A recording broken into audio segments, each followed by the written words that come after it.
नमस्कार। ऐसी आज़ादी से अच्छा तो अंग्रेज़ों की गुलामी थी। इस वीडियो में हम जानेंगे 10 एहसानों के बारे में जो अंग्रेज़ों ने भारत पर किए। अगर अंग्रेज सच में बुरे थे तो आज देश को आज़ाद हुए 75 साल हो गए, फिर भी देश के नेता बिजनेसमैन अपने बच्चों को पढ़ने के लिए इंग्लैंड ही क्यों भेजते हैं। आज हमारे देश में किसी भी नेता या सरकारी अफसर के बच्चे सरकारी स्कूल में पढ़ते हुए नहीं दिखेंगे। यानी देश चलाने वाले नेता अफसर को भी हमारी शिक्षा नीति पर भरोसा नहीं। आज गरीब हो या अमीर, सब अपने बच्चों को इंग्लिश मीडियम स्कूल में ही पढ़ाना चाहते हैं, क्योंकि अंग्रेजों की शिक्षा नीति आज भी हमसे बेस्ट है। चलिए शुरू करते हैं वीडियो। नंबर 10, लोकतंत्र। आज हम आज़ादी से घूम फिर रहे हैं, ये भी अंग्रेजों की देन है। अंग्रेजों ने राजा रजवाड़ों का शासन खत्म किया। अगर राजा रजवाड़ों का शासन आज भी होता तो हम बिना राजा के आज्ञा से ना कुछ खरीद पाते, ना कुछ पहन पाते और ना ही राजा से सर उठा के बात कर पाते। आज हम प्रधानमंत्री से सवाल पूछ सकते हैं, मनपसंद नेता को वोट देकर चुन सकते हैं। ये सब अंग्रेज़ों की देन है। अगर अंग्रेज ना आते तो हम आज भी राजा रजवाड़ों के गुलाम ही होते। लोकतंत्र भारत में अंग्रेजों ने ही बनाया।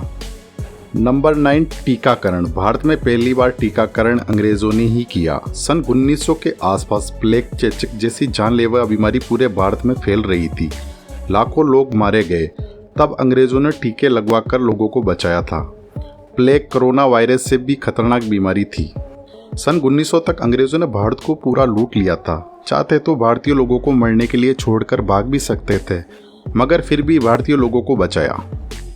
Number 8, cricket. भारत का सबसे पुराना खेल वैसे तो कबड्डी है, भगवान कृष्ण के समय का, मगर 95% लोगों को कबड्डी के नियम नहीं पता और ना ही भारतीय कबड्डी टीम के खिलाड़ियों का नाम पता है।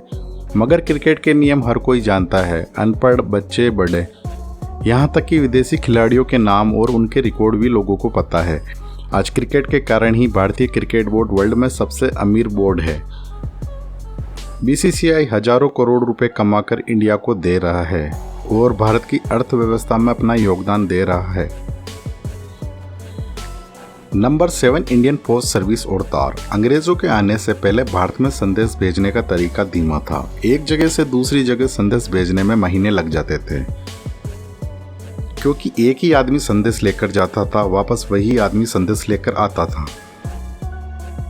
सन 1764 में अंग्रेजों ने पोस्ट सर्विस शुरू की। अंग्रेजों ने पोस्टमैन का एक नेटवर्क बनाया जो संदेश को आगे से आगे भेजते थे।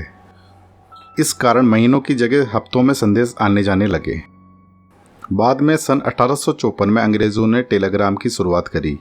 टेलीग्राम हमारे आज के एसएमएस जैसा था। अब संदेश एक ही दिन में आने जाने लगे थे।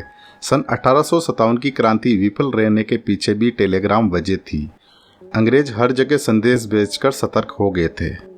साल 2013 तक भारत में टेलीग्राम का यूज़ हुआ। आजकल व्हाट्सएप, ईमेल के कारण टेलीग्राम की जरूरत अब ना रही। आज़ादी के समय अंग्रेज चाहते तो टेलीग्राम की मशीनें लाइनों को बर्बाद भी कर सकते थे। आज़ादी के 50 साल बाद तक हमने इसका इस्तेमाल किया। Number 6, hill station. आज शिमला, मसूरी, ऊटी भारत के सबसे खूबसूरत हिल स्टेशनों में गिने जाते हैं।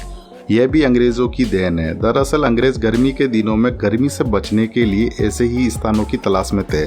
शिमला, मसूरी, ऊटी बनाने के लिए अंग्रेज़ों ने जंगल, पहाड़ों को कटवाकर ये खूबसूरत जगह बसाई। गर्मी के दिनों में अंग्रेज अफसर यहाँ से ही काम किया करते थे।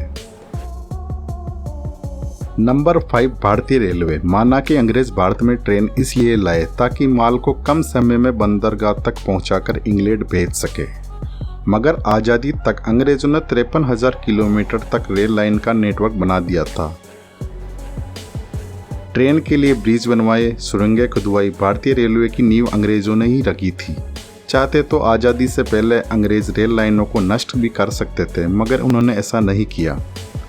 अंग्रेजों ने बना बनाया देश, कानून, फौज, देश चलाने का तरीका हमें सौंप कर गए, मगर आज भी देश पीछे है। नेता लोग अपने मतलब के लिए राजनीति करके जेब भर रहे हैं। जनता जाए बाढ़ में।